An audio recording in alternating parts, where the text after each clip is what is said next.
สวัสดีจ้าสบายดีพี่น้องสบายดีตอนนี้อยู่ที่บ้านอมรานะคะกำลังแต่งตัวสิพากันไปกินข้าวปุ้นกินข้าวตะเกยคิดว่าแป๊บบุญประจำปีบ้านบอกแมนป้าบริพ่อบอกแป๊บโดนเลยพี่น้องวันนี้จะไปกินข้าวปุ้นเฮือนเปิดจ้าครั้งบริปล่อยผมบางสีโดนแหงเลยนี่ปกติมีตมัดมือนี้ขอปล่อยผมนะจ๊ะเป็นยังไงบ้างจ๊ะอยากอ้วนขึ้นอีกจาก10 โลเด้จอดลงถึง10 โลอิลีก็บกขึ้น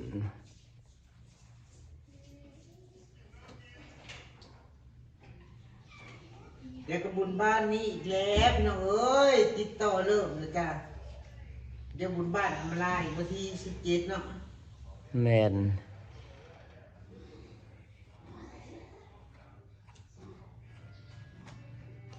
ขอเป็นสายตูดที่กับ10 ปกมาแล้วพักก็แหละเพราะว่าวันนี้อาจจะได้ไปกทม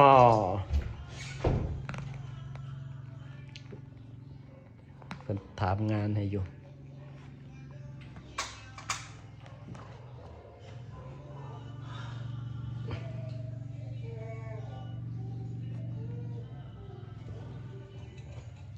กำลังรอคนงานแต่งหน้านะจ๊ะใส่ตะมูปะยังไม่กระเฮียตะมูบวกหลุดง่ายปะ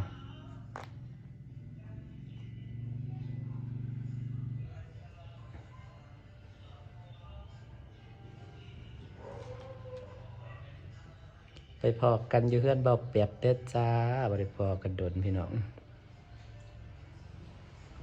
กับเพื่อนธนาคารอัมบาลายังเด็ดจันอัมบาลาซื้อเลขอยู่พี่น้องเอ้ยสั่นก็ได้เงินค่าไพ่หรือเด้เมนแล้วกันซื้อ3 หมู่เบิดนะ200 กับ18พอแล้วไปได้เป็นน้องผมตรงหญ้าไวผมจะเทิงน่าไว้ดิว่าไปตัดวางมันอยู่ตอนให้เวลาตัดให้ตอนนั้นก็เป็นบล็อกก็ได้ยาวเลยเจ้าที่ตะบางมันหล่นจะได้เป็นเจ้าสิบหล่นวะ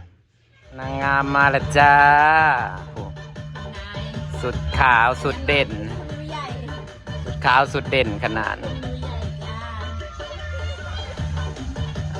ต้อนรับมาดามสิคะต้อนรับมาดามสิคะ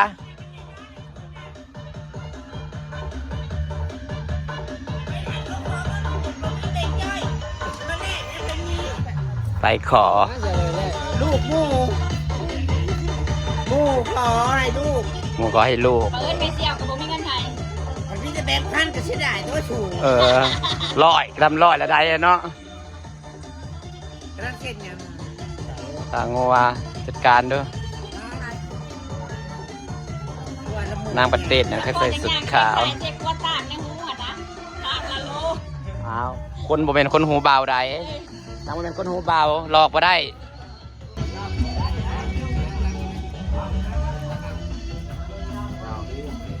กำลังที่เชื่อดิเชื่อเนี่ยเวลาจะเป็นไปครัวซอยเพิ่นบ่ได้นะหมูขลายแบบพ่อมันเป็นคนปาดิซีแล้วหมูขลายแม่เบิ้งเมือง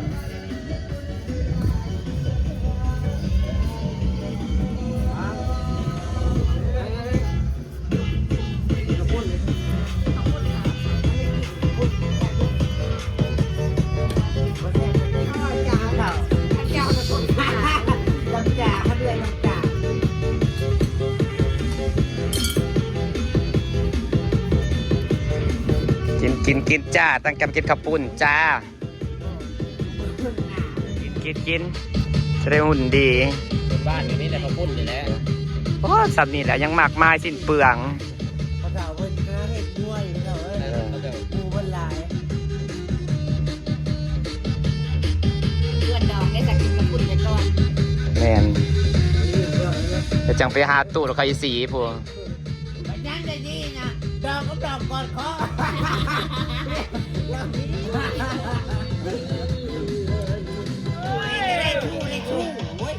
มักเลยได้แต่สู้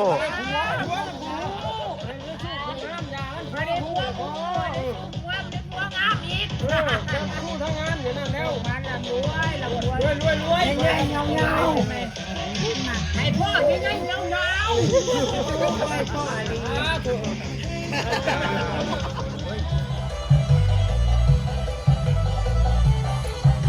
ง ามเด้อเฮือนเบาเอื้อ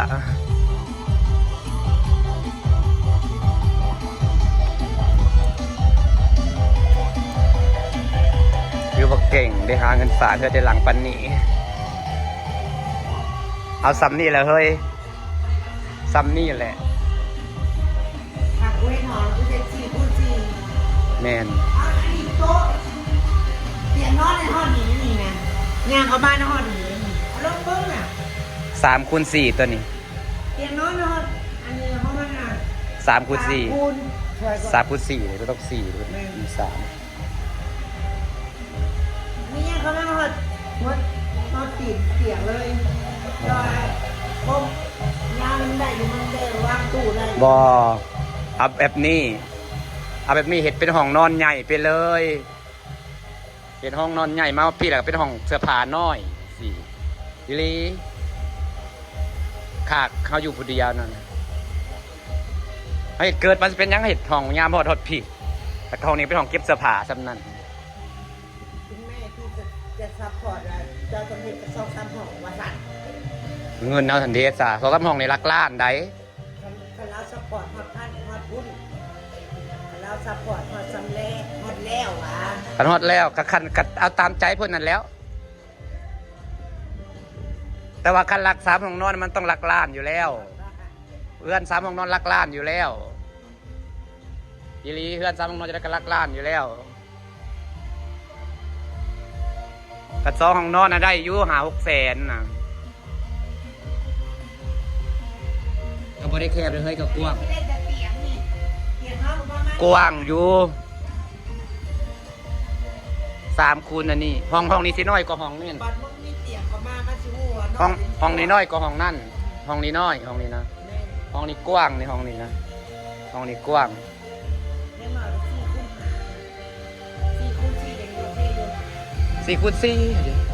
ยังห้องกูนะตู้ยังเข้าบ่ได้เลยนะ เดือนกูก็ดีได้ละ 35คูณ38นะ อะไรกัน3ยังน้อยเนาะ น้อยมาเอาเตียงเอาโต๊ะไปน้ำน้อย แล้วดิงามเดือนบอกมันสูง น้ำส้มมันให้พวกเรานะ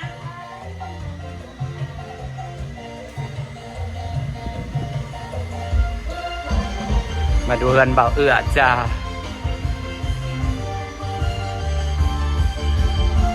คือว่าเก่งเด้หาเงินสั่งเงินจะลังใหญ่ปานนี้ลังบักใหญ่เพื่อนพลาอยู่ลังนี้น้อยอันนี้ลังใหญ่เด้นี่เบิดแสดงว่าเบิดหลาย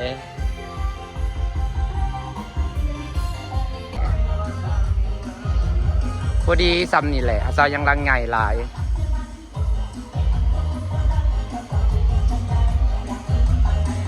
คือว่าเก่งได้เบากับเบาหน้าพี่น้องคนหาเงินเด็ดเชื่อได้ลังใหญ่ปานนี้พอไล่ปกล้าเห็ดได้ลังใหญ่ปานนี้บ่ยันหาเงินบ่ได้ เดี๋ยวค่อยหยิบ ฮะ โอ้ยมันตั้งถือก็ดีเลย แม่น มองนั่งเล่นก็ดีนี่นะแต่ว่าถ้าสำเร็จนั้นฉันจะตั้งคนนี้ แม่น มาแล้วนั่งได้เลยคือหนามนั่นคน แม่น คนนั่ง เอาอีกประมาณ3 ก้อน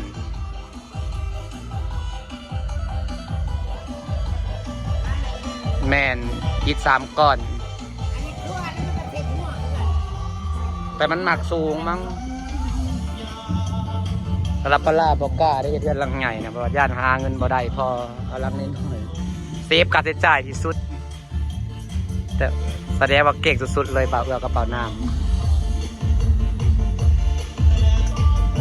เขาพอเราฟัง ำบ่โชคชะตาให้อยู่บนดิน